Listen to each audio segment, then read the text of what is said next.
Assalamualaikum warahmatullahi wabarakatuh. Salam sejahtera untuk kita semua. Selamat datang untuk rekan-rekan semuanya yang saya banggakan dimanapun Anda berada. Semoga kita selalu dalam keadaan sehat walafiat dan selalu dalam lindungan Allah Subhanahu wa Ta'ala. Selamat datang di ruang belajar untuk auditing ya. Untuk kali ini kita akan belajar. Saya akan menjelaskan dengan video ini, yaitu di pokok bahasan pengujian substantif terhadap utang jangka panjang ya. Jadi dalam hari ini di materi audit, yaitu di pengujian substantif ya terhadap utang jangka panjang ya. Pada topik kali ini, jadi untuk pengujian substantif terhadap utang jangka panjang ada beberapa sub pokok bahasan. Intinya adalah subtopik. Yang pertama, untuk kita bisa memahami kaitannya di pengujian substantif terhadap utang jangka panjang, kita perlu untuk memahami apa sih sebenarnya utang jangka panjang itu ya. Kemudian yang kedua adalah prinsip akuntansi berterima umum ya dalam penyajian utang jangka panjang di neraca.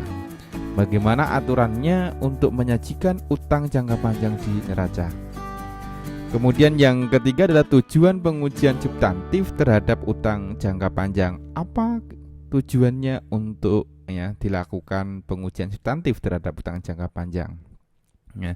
Setelah tujuan, kemudian yang terakhir adalah di program pengujian substantif ya terhadap utang jangka panjang. Apa saja yang dilakukan oleh auditor dalam rangka melaksanakan pengujian substantif terhadap utang jangka panjang? Ya. Jadi dengan tujuan pembelajaran dari video yang saya harapkan di sini adalah Anda semua memahami dan mengetahui konsep dasar dari utang jangka panjang, khususnya terkait dengan di pengujian substantif terhadap utang jangka panjang ya.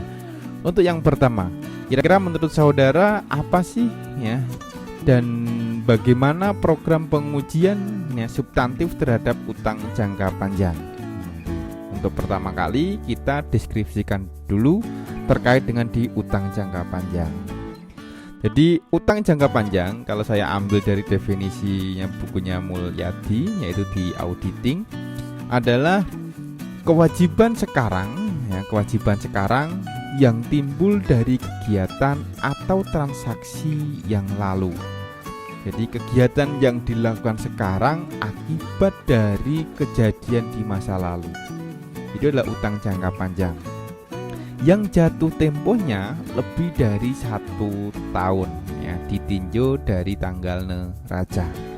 Jadi jatuh temponya lebih dari 1 tahun. Jadi kalau dilihat dari definisi ini, jadi kalau walaupun misalnya utang jangka panjang, jadi periode saat ini belum tentu periode-periode selanjutnya itu tetap menjadi utang jangka panjang ya, itu. Contohnya apa di utang jangka panjang di sini? Jadi kalau dalam sebuah perusahaan itu ada beberapa contoh yang di utang jangka panjang bisa digambarkan. Contohnya adalah utang jangka panjang dari bank ya. Biasanya merupakan sebuah kredit investasi. Kemudian ada lagi yaitu utang obligasi ya, utang obligasi. Kemudian ada utang kepada induk perusahaan ya. Kemudian ada utang sewa jangka panjang, utang pensiun, dan utang wesel jangka panjang. Itu adalah gambaran contoh dari ya utang jangka panjang ya. Sebenarnya apa sih, kenapa sebuah perusahaan itu melakukan atau membuat ya transaksi utang jangka panjang? Jadi utang jangka panjang itu merupakan alternatif pembelanjaan perusahaan di samping penarikan tambahan penyertaan dari pemegang saham dan penggunaan laba yang diperoleh dari usaha perusahaan. Maka utang jangka panjang itu timbul dari penarikan utang dari bank atau lembaga keuangan lain atau dari pengeluaran obligasi. Jadi pada umumnya ya, sebuah perusahaan itu ya untuk membelanjai kegiatan atau untuk membiayai kegiatannya ya, itu bisa dicukupi dengan yang pertama itu menjual saham ya. Yang kedua, bisa menggunakan laba hasil kegiatan usaha perusahaan, ya. Atau yang ketiga, bisa menggunakan atau menarik utang jangka pendek atau utang jangka panjang. Jadi ada beberapa alasan. Jadi mengapa perusahaan itu memilih pembelanjaan kegiatannya dengan menarik utang jangka panjang. Jadi seringkali ya perusahaan itu tidak dapat melunasi kewajiban ya jangka pendeknya dengan menggunakan aktiva lancarnya, sehingga alternatif yang masih menguntungkan untuk dipilih biasanya adalah dengan menarik utang jangka panjang guna melunasi utang jangka pendeknya tersebut. Ataupun utang jangka panjang itu seringkali timbul ya akibat atau sebagai akibat dari kebutuhan dana yang besar, yang pemegang saham tidak menghendaki pemenuhannya dengan menambah saham yang beredar. Biasanya hal ini terjadi itu bila ya biaya bunga diperkirakan akan lebih rendah ya bila dibandingkan dengan taksiran tingkat laba. Atau kemungkinan yang lain adalah kemungkinan pemenuhan kebutuhan dana akan lebih murah bila diperoleh ya dari penarikan utang jangka panjang. Jadi karena biaya bunga dapat dikurangkan dalam perhitungan pajak penghasilan. Sedangkan dividen yang dibayarkan kepada pemegang saham tidak dapat diperlakukan sebagai biaya dalam laporan laba rugi, sehingga tidak dapat mengurangi besarnya pajak penghasilan yang harus dibayar oleh perusahaan. Nah, atau mungkin juga seringkali lebih menguntungkan ya jika aktiva tetap diperoleh dengan cara menyewa ya atau lease ya daripada dilakukan membeli ya. Itu adalah gambaran deskripsi dari utang jangka panjang. Untuk yang selanjutnya yaitu bagaimana sih prinsip akuntansi berterima umum ya dalam penyajian utang jangka panjang. Jadi menurut saudara, bagaimana PABU atau prinsip akuntansi berterima umum dalam penyajian utang jangka panjang di neraca? Jadi ada 4 hal. Jadi prinsip akuntansi berterima umum ya utang jangka panjang dalam neraca. Jadi yang pertama adalah utang jangka panjang harus dijelaskan dengan cukup dalam ya, dengan cukup dalam ya. Dengan cukup ya dalam neraca di sini. Jadi cukup mendetail ya. Jadi setiap jenis utang jangka panjang harus disajikan secara terpisah di dalam neraca dan diberi catatan kaki yang cukup ya jika hal ini diperlukan. Atau penjelasan yang bersangkutan dengan utang jangka panjang biasanya meliputi nama utangnya ya, jumlah utang yang disetujui, jumlah utang yang telah ditarik ya, tanggal jatuh tempo, tarif bunga, pembatasan dalam pembagian dividen, keharusan mempertahankan jumlah modal kerja tertentu, dan penjelasan jumlah dan jenis aktiva yang dijaminkan. Itu untuk prinsip akuntansi berterima umum utang jangka panjang dalam neraca yang pertama. Yang kedua, prinsip akuntansi berterima umumnya utang jangka panjang dipisahkan menjadi 2 kelompok ya, yaitu utang jangka panjang yang ditarik dengan perjanjian tertulis dan utang jangka panjang yang tidak disertai dengan perjanjian tertulis. Bisa dicontohkan, utang kelompok pertama adalah utang bank dan utang obligasi. Sedangkan contoh utang kelompok kedua ya, atau utang yang tidak tertulis ya, kelompok kedua itu adalah pengkreditan yang ditangguhkan atau deferred credit ya, jaminan dari pelanggan ya atau customer deposit ya, utang garansi produk ya. Itu adalah di prinsip akuntansi berterima umum yang kedua. Kemudian prinsip akuntansi berterima umum yang ketiga terkait dengan di utang jangka panjang di dalam neraca, bahwa utang obligasi ya dapat disajikan di dalam neraca pada nilai nominalnya ya, dan dicantumkan pula tanggal jatuh tempo serta tarif bunganya. Alternatif lain adalah utang obligasi disajikan pada nilai nominalnya ditambah dengan premi obligasi yang belum diamortisasi atau dikurangi dengan diskonto obligasi yang belum diamortisasi. Tuh.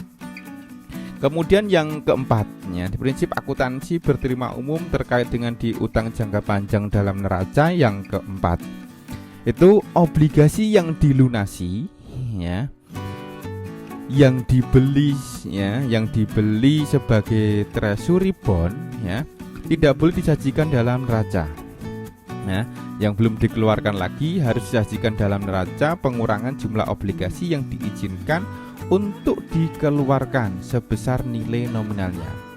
Atau pada intinya adalah treasury bond, ya, tidak boleh disajikan sebagai aktiva, ya, sebagai aktiva, ya, sebagai aktiva. Itu adalah di prinsip akuntansi berterima umum, ya, utang jangka panjang di dalam neraca. Lalu apa, ya, menurut saudara, ya, apa tujuan pengujian dilakukannya pengujian substantif terhadap utang jangka panjang? Ya, jadi tujuan pengujian substantif terhadap utang jangka panjang, ya, itu bisa digolongkan ada 6 tujuan. Yang pertama adalah memperoleh keyakinan terhadap keandalan, ya, terhadap keandalan catatan akuntansi yang bersangkutan. Kemudian yang kedua membuktikan saldo, ya, dan yang ketiga ada membuktikan kelengkapan, ya. Kemudian yang keempat ada membuktikan bahwa saldo utang jangka panjang itu merupakan milik klien, ya, kewajaran. Kemudian membuktikan penyajian dan pengungkapan utang jangka panjang di neraca.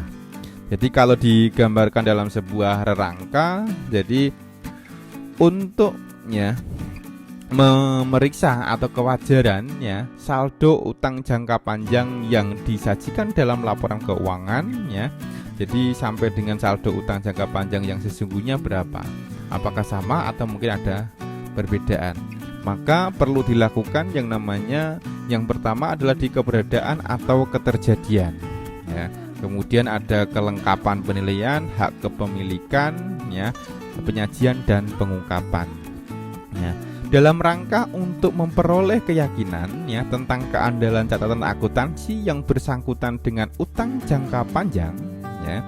Jadi sebelum auditor melakukan pengujian mengenai kewajaran saldo utang jangka panjang yang dicantumkan di dalam neraca, jadi auditor harus memperoleh keyakinan mengenai ketelitian dan keandalan catatan akuntansi yang mendukung informasi utang jangka panjang yang disajikan di dalam neraca. Untuk itu, auditor biasanya melakukan rekonsiliasi antara saldo utang jangka panjang bank, utang obligasi, premi dan diskonto obligasi, utang sewa, utang pensiun yang dicantumkan di neraca dengan akun utang jangka panjang bank, ya, akun utang obligasi, akun premi sampai dengan akun utang pensiun di dalam buku besar, dan selanjutnya ke jurnal penerimaan kas. Itu. Kemudian terkait dengan untuk membuktikan, jadi keberadaan atau keterjadiannya, ya, utang jangka panjang yang dicantumkan, ya, di neraca, itu auditor, ya, membuktikan apakah saldo utang jangka panjang mencerminkan, ya, kepentingan kreditur yang ada pada tanggal neraca dan mencerminkan keterjadian transaksi yang berkaitan dengan utang jangka panjang selama tahun yang diaudit. Jadi untuk mencapai tujuan tersebut, itu biasanya auditor melakukan berbagai pengujian substantif. Itu ada biasanya yaitu melaksanakan yang namanya pengujian analitik, ya, pemeriksaan bukti pendukung transaksi yang berkaitan dengan utang jangka panjang, ya, dan biaya bunga, review terhadap otorisasi dan kontrak penarikan utang jangka panjang, konfirmasi dari kreditur dan bond trustee. Nah, itu adalah kaitan membuktikan keberadaan.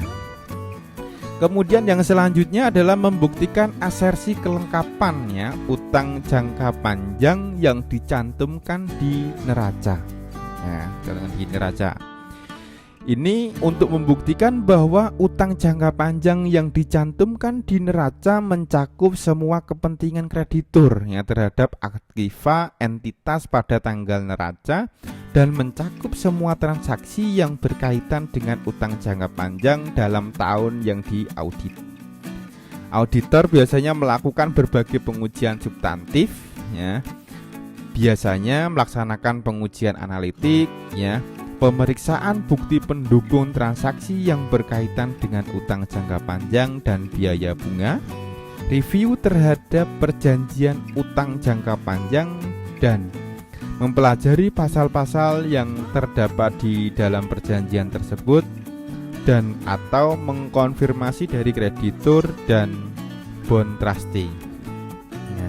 Kemudian untuk terkait dengan di penilaian, jadi membuktikan asersi manajemen, jadi atau perusahaan, jadi terkait dengan di penilaian utang jangka panjang yang dicantumkan di neraca.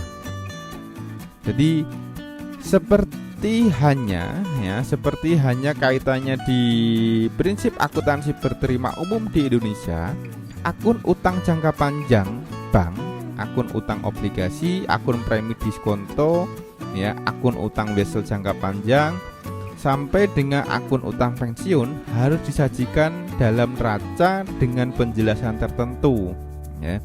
Jadi sebagaimana diatur dalam prinsip akuntansi yang ada tersebut. Prinsip akuntansi yang ada tersebut. Jadi dengan demikian untuk membuktikan asersi penilaian utang jangka panjang yang dicantumkan di neraca, auditor biasanya melakukan pengujian substantif, yaitu ada prosedur audit awal, pengujian analitik, ya, pemeriksaan bukti pendukung transaksi yang berkaitan dengan utang jangka panjang dan biaya bunga, ya, atau review terhadap perjanjian utang, ya, review terhadap perjanjian utang jangka panjang dan pelajari pasal-pasal terhadap dalamnya, konfirmasi dari kreditur dan bond trustee, penghitungan kembali biaya bunga. Itu. Kemudian yang selanjutnya adalah terkait untuk membuktikan hak kepemilikan. Jadi membuktikan, ya, klaim kreditur, ya, atas aktiva entitas pada tanggal neraca. Jadi untuk membuktikan klaim kreditur atas aktiva, ya, entitas pada tanggal neraca, itu biasanya auditor melaksanakan pengujian substantif, ya, yaitu pemeriksaan bukti pendukung transaksi yang berkaitan dengan utang jangka panjang dan biaya bunga, ya, ataupun review terhadap perjanjian utang jangka panjang dan mempelajari pasal-pasal yang ada di dalamnya, atau konfirmasi dari kreditur dan bond trustee, ya, itu. Dan yang terakhir adalah di penyajian dan pengungkapan. Jadi auditor akan membuktikan asersi penyajian dan pengungkapan utang jangka panjang di neraca yang disajikan oleh asersi, ya. Jadi penyajian dan pengungkapan unsur-unsur laporan keuangan harus didasarkan pada prinsip akuntansi berterima umum di Indonesia. Jadi pengujian substantif terhadap utang jangka panjang diarahkan untuk mencapai salah satu tujuan, membuktikan apakah unsur utang jangka panjangnya telah disajikan dan diungkapkan oleh klien di neracanya sesuai dengan prinsip akuntansi berterima umum di Indonesia. Jadi satu-satunya pengujian substantif untuk membuktikan asersi penyajian dan pengungkapan utang jangka panjang di neraca adalah dengan membandingkan penyajian dan pengungkapan utang jangka panjang di neraca yang diaudit dengan prinsip akuntansi berterima umum melalui berbagai prosedur biasanya. Jadi ada beberapa langkah. Yang pertama biasanya review terhadap perjanjian utang jangka panjang dan pelajari pasal-pasal yang ada di dalamnya. Memeriksa terhadap klasifikasi utang jangka panjang yang segera jatuh tempo di neraca. Atau pemeriksaan terhadap pengungkapan yang bersangkutan dengan utang jangka panjang. Tuh, itu adalah di tujuannya kita melaksanakan pengujian substantif ya terhadap utang jangka panjang. Ya, dengan dimana untuk prosedurnya pengujian substantif itu ada prosedur audit awal, ya, prosedur analitik, kemudian ada pengujian transaksi rinci, ya, pengujian terhadap saldo akun rinci dan verifikasi. Ya. Seperti apa gambarannya untuk di di pengujian program pengujian substantif ya, pengujian substantif di sini. Jadi saya ceritakan, saya berikan gambaran ya. Jadi program pengujian substantif terhadap utang jangka panjang. Yang pertama adalah di prosedur audit awal. Ya, prosedur audit awal.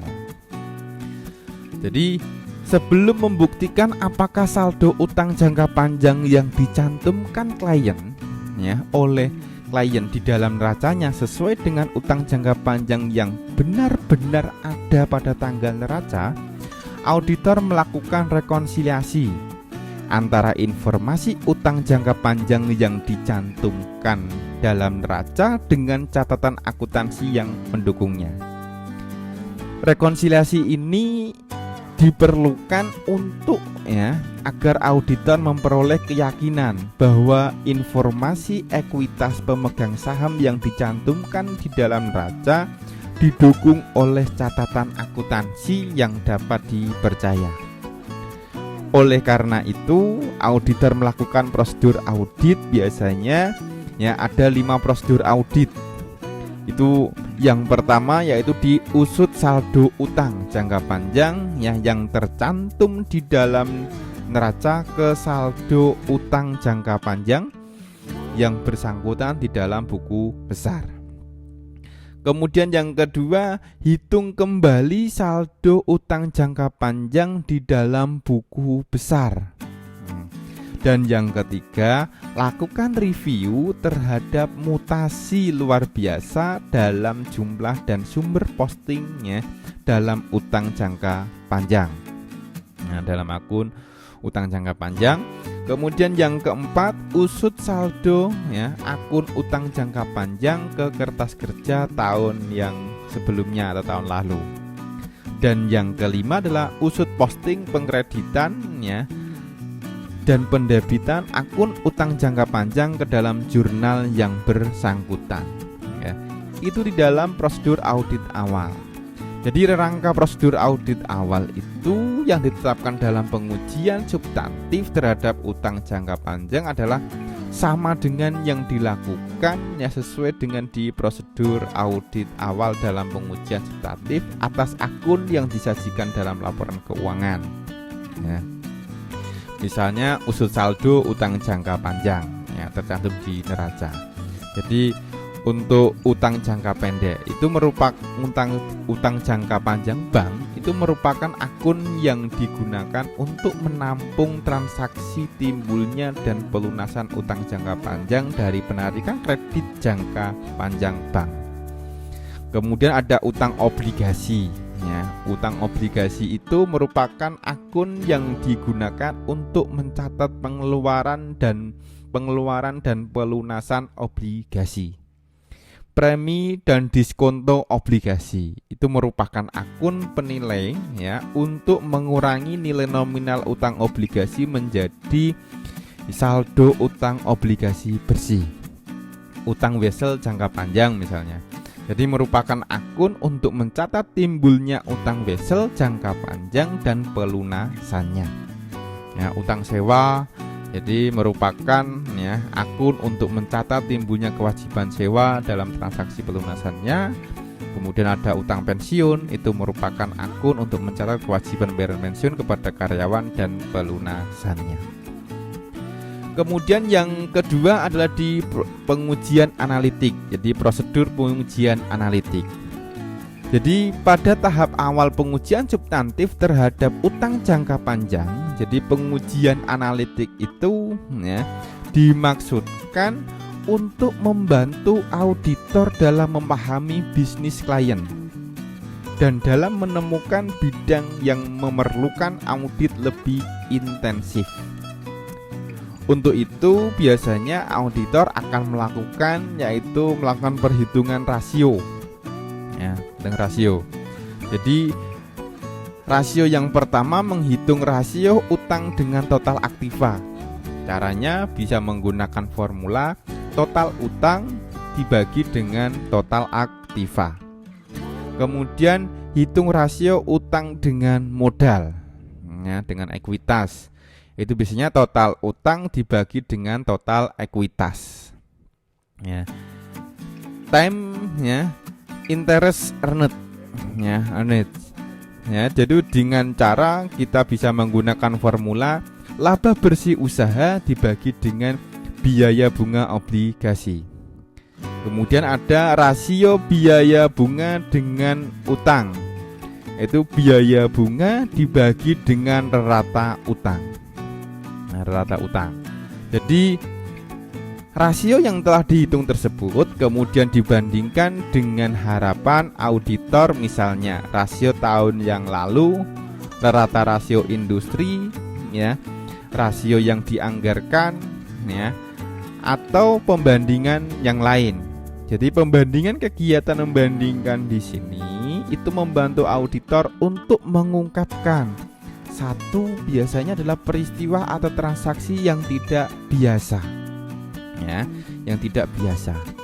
Kemudian perubahan akuntansi ya, perubahan usaha, fluktuasi acak ataupun salah saji. Itu di pengujian analitik ya.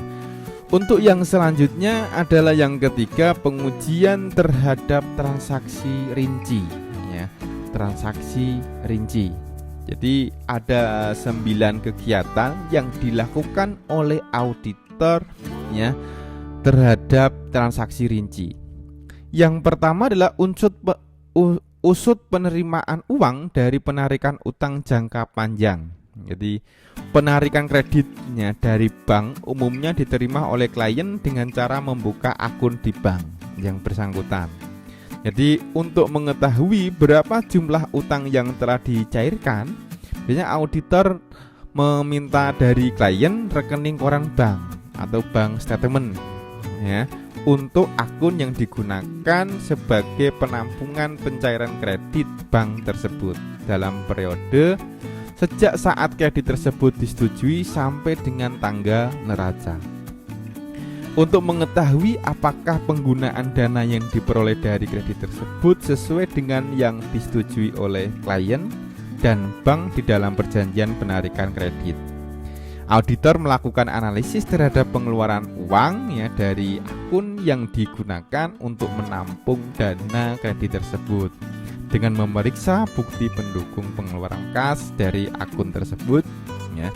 Auditor dapat mengetahui apakah klien menggunakan dana dari kredit tersebut sesuai dengan pasal yang bersangkutan di dalam perjanjian penarikan kredit ataupun tidak.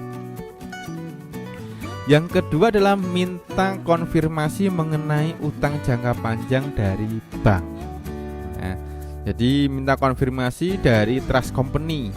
Jika pengurusan obligasi itu diserahkan kepada trust company ya, auditor harus mengirimkan konfirmasi kepada perusahaan tersebut mengenai jumlah obligasi ya, jumlah obligasi yang beredar pada tanggal neraca, jumlah obligasi yang dikeluarkan dan dilunasi dalam tahun yang diperiksa, dan berbagai informasi lain seperti jumlah sinking fund.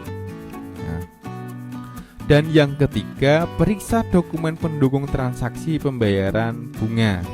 Jadi auditor berkepentingan untuk mengetahui apakah klien melakukan pembayaran bunga sesuai dengan yang disanggupinya pada saat penandatanganan perjanjian penarikan kredit. Untuk itu, auditor melakukan pemeriksaan terhadap bukti-bukti yang mendukung transaksi pembayaran bunga. Jadi yang terjadi dalam tahun yang diperiksa. Jadi informasi yang dikumpulkan dari perusahaan ya, jadi pemeriksaan bukti ini ada dalam apakah otorisasi yang tercantum ya di dalam bukti kas keluar untuk pembayaran bunga sesuai dengan sistem otorisasi yang berlaku ya. Apakah pembayaran bunga sesuai dengan yang tercantum di dalam surat perjanjian penarikan kredit? Apakah perhitungan bunga menjadi kewajiban klien ya, telah dilakukan dengan teliti ya. Itu terkait dengan di pemeriksaan dokumen pendukung transaksi pembayaran bunga. Kemudian yang keempat adalah pemeriksaan dokumen pendukung transaksi pembayaran pokok pinjaman. Pembayaran pokok pinjaman ya guys. Jadi auditor itu berkepentingan untuk mengetahui apakah klien memenuhi kewajiban pelunasan utang jangka panjang sesuai dengan yang tercantum di dalam perjanjian penarikan kredit.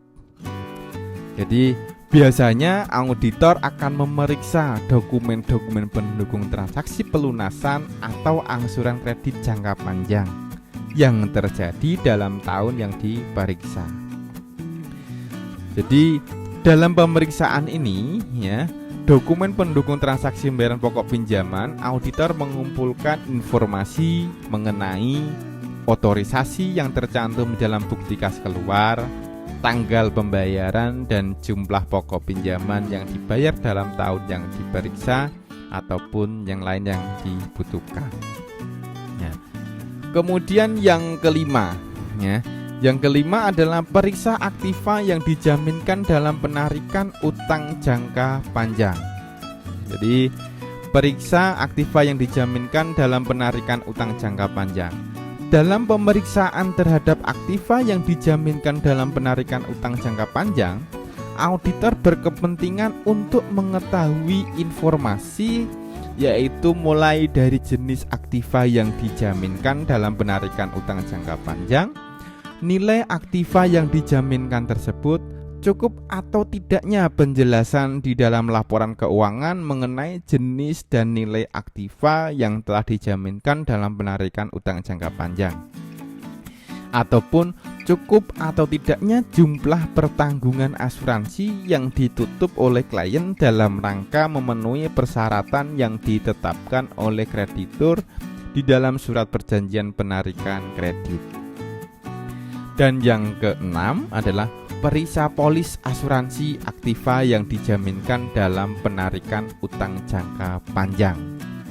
Jadi auditor harus mereview besarnya jumlah pertanggungan asuransi atau insurance coverage ya, aktiva yang dijaminkan dalam penarikan utang jangka panjang. Biasanya yang dipakai sebagai pedoman auditor dalam penilaian cukup tidaknya jumlah pertanggungan adalah jumlah pertanggungan yang tercantum di dalam surat perjanjian kredit atau trust indebtor. Ya. Di samping itu, auditor juga harus melihat cukup tidaknya jumlah pertanggungan tersebut dari sudut taksiran nilai pasar aktiva yang dijaminkan tersebut pada saat pemeriksaan auditor dilakukan. Yang ketujuh, periksa kepatuhan klien terhadap batasan-batasan yang dikenakan oleh kreditur. Jadi para kreditur dan calon kreditur itu berkepentingan untuk mengetahui informasi mengenai dipatuhinya batasan-batasan yang telah disanggupi oleh klien dalam surat perjanjian penarikan kredit. Oleh karena itu, dalam pengujian substantif terhadap utang jangka panjang, auditor berkewajiban untuk mengumpulkan informasi mengenai apakah klien mematuhi batasan-batasan yang dikenakan terhadap klien selama jangka waktu kredit. Jika batasan tersebut mengenai larangan bagi klien untuk membagikan dividen selama jangka waktu kredit, maka auditor melakukan pemeriksaan terhadap notulen rapat pemegang saham untuk memperoleh keyakinan bahwa dalam jangka waktu kredit tersebut tidak terjadi keputusan pemegang saham untuk membagikan dividen. Jika batasan tersebut menyangkut kewajiban klien untuk mempertahankan modal kerja dalam jumlah tertentu, maka auditor harus memeriksa rata-rata jumlah modal kerja klien dalam tahun yang diperiksa. Apakah memenuhi jumlah tertentu yang diminta tersebut. Yang kedelapan, ya, periksa dokumen yang mendukung transaksi treasury bond atau saham yang dibeli kembali. Seringkali klien membeli kembali obligasi yang telah dikeluarkannya. Jadi obligasi obligasi ini disebut dengan treasury bond. Tidak boleh diperlakukan sebagai aktiva perusahaan, tetapi disajikan dalam neraca sebagai pengurang utang. ya, pengurang utang obligasi sebesar nilai nominalnya. Meskipun bukan merupakan aktiva perusahaan, namun treasury bond ini dapat dipakai oleh perusahaan sebagai jaminan penarikan utang. Ya. Dan yang kesembilan adalah verifikasi perhitungan bunga, amortisasi premi, diskonto obligasi, dan utang obligasi, utang bunga obligasi. Jika daftar obligasi diperoleh auditor dari klien, auditor harus melakukan verifikasi perhitungan bunga obligasi yang tercantum di dalam daftar tersebut. Ya. Jika bunga obligasi dibayarkan setiap tanggal, misalnya 1 April dan 1 Oktober, maka beban bunga obligasi untuk tahun tertentu hanya meliputi periode 12 bulan. Bunga yang dibayarkan tanggal 1 Oktober adalah untuk periode pinjaman 6 bulan sebelumnya. Dengan demikian, ya, biasanya pada tanggal neraca harus dicantumkan adanya utang bunga obligasi untuk periode 1 Oktober sampai dengan 31 Desember. Karena terakhir untuk di penutupan laporan keuangan kan Desember. Auditor harus mengadakan verifikasi ya terhadap perhitungan utang bunga obligasi yang dicantumkan klien dalam daftar tersebut. Yang keempat yaitu pengujian terhadap akun rinci. Ya, kalau tadi adalah terkait dengan transaksi rinci, ini adalah akun rinci. Jadi dalam pengujian terhadap akun rinci di sini ada 4 hal yang dilakukan. Yang pertama adalah minta atau buatlah daftar utang jangka panjang. Ya. Dalam pengujian substantif terhadap utang jangka panjang kepada bank, ya, langkah pertama yang ditempuh oleh auditor adalah membuat atau meminta klien untuk membuat daftar utang jangka panjang kepada bank. Sumber informasi yang digunakan oleh auditor untuk membuat daftar tersebut adalah buku pembantu utang jangka panjang kepada bank. Jika daftar tersebut dibuat oleh klien, auditor harus memverifikasi semua informasi yang tercantum dalam daftar tersebut ke buku pembantu yang bersangkutan. Kemudian mencocokkan jumlah saldo utang jangka panjang yang tercantum di dalam daftar tersebut ke akun kontrol utang yang bersangkutan di dalam buku besar. Ya. Kemudian yang kedua adalah minta dan pelajari kopi surat perjanjian kredit jangka panjang. Ya. Jadi penarikan kredit dari bank didasari dengan surat perjanjian yang ditandatangani oleh klien dengan bank. Auditor harus mempelajari pasal-pasal yang tercantum di dalam surat perjanjian penarikan kredit tersebut, yang umumnya pasal-pasalnya itu biasanya meliputi jumlah kredit yang disepakati untuk ditarik oleh klien, penggunaan dana yang diperoleh dari kredit tersebut, jangka waktu kredit, ya, tanggal jatuh tempo kredit, tarif bunga dan tanggal pembayaran bunga, kewajiban klien untuk memelihara aktiva yang dijaminkan dalam penarikan kredit seperti kewajiban mengasuransikan aktiva tersebut. Yang ketujuh misalnya jenis nilai aktiva yang dijaminkan dalam penarikan kredit tersebut dan batasan yang dikenakan terhadap klien. Biasanya batasannya itu penarikan kreditnya jangka panjang dari bank lain, pembagian dividen ataupun kewajiban klien.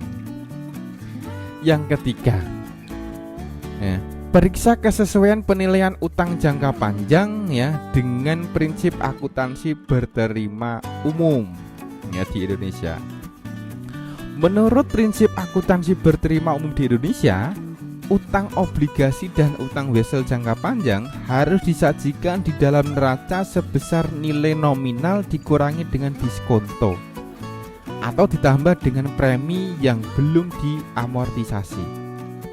Auditor melakukan pemeriksaan terhadap penyajian obligasi dan wesel jangka panjang untuk menentukan apakah klien telah menyajikan kedua tipe jenis utang tersebutnya dengan salah satu dari metode penyajian, Utang obligasi dan utang wesel jangka panjang disajikan dalam jumlah neto sebagai premi atau diskonto obligasi dan wesel jangka panjang dicantumkan di dalam tanda kurung. Atau utang obligasi dan utang wesel jangka panjang disajikan dalam nilai nominalnya, sedangkan premi atau diskonto obligasi dan wesel jangka panjang dicantumkan secara terpisah sebagai pengurang atau penambah nilai nominal tersebut. Pengujian terhadap akun rinci yang keempat, yaitu hitung kembali amortisasi premi obligasi dan diskonto obligasi, obligasi dan wesel jangka panjang. Auditor harus memeriksa ketelitian perhitungan amortisasi premi atau diskonto obligasi dan wesel tagih jangka panjang untuk menentukan ketelitian nilai kedua jenis utang jangka panjang tersebut. Jadi itu adalah pengujian terhadap akun rinci yang dilakukan oleh auditor. Ada 4 hal. Kemudian untuk di program pengujian substantif terhadap utang jangka panjang yang kelima adalah verifikasi penyajian dan pengungkapan. Di dalam verifikasi penyajian dan pengungkapan utang jangka panjang di neraca, ada 3 hal yang dilakukan oleh auditor. Yang pertama adalah periksa klasifikasi utang jangka panjang yang segera jatuh tempo di dalam neraca. Utang jangka panjang yang segera jatuh tempo harus disajikan sebagai utang lancar. Jika pelunasannya diambilkan dari aktiva lancar, jika pelunasan utang jangka panjang tersebut diambilkan dari sinking fund, utang jangka panjang yang segera jatuh tempo tersebut tetap disajikan dalam kelompok utang jangka panjang. Jadi jika utang jangka panjang yang segera jatuh tempo dan pelunasannya dari aset lancar, harus disajikan sebagai aset lancar. Kemudian yang kedua, minta perjanjian utang jangka panjang dan pelajari pasal-pasal yang terdapat di dalamnya. Untuk menilai apakah klien telah membuat penjelasan yang memadai dalam menyajikan utang jangka panjang, auditor perlu mempelajari semua pasal yang tercantum di dalam surat perjanjian penarikan kredit atau trust indebtor. Dan yang ketiga adalah periksa penjelasan yang bersangkutan dengan utang jangka panjang. Umumnya, penjelasan mengenai utang jangka panjang menyangkut nama utang tersebut, tanggal jatuh tempo, tarif bunga, prioritas untuk diubah menjadi saham, batasan yang dikenakan terhadap debitur, dan aktiva yang dijaminkan.